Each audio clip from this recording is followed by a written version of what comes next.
In this guide, I'm going to show you guys how to fix Netspend All-Access mobile login not working.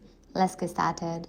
First thing you want to do is check app update. So head over to App Store or Play Store, search for app Netspend. Once app appears, if you see the option of update, click on it. Next, check your internet connection. Ensure you have stable internet connection, or you can switch between network, Wi-Fi and cellular data. If you are connected to VPN, disable it. Next up, check your credentials. Ensure you are entering the correct email address or username and the password. If you have forgotten your password, simply click on the option Forgot your password or username and recover it. Completely delete the app, press and hold on it, select Remove App, click on Delete App, head over to App Store or Play Store, search for the app and then install it. Now you can try to log in. If the solution didn't work out for you, you will need to contact Netspend customer support through the official support options for further assistance with your account.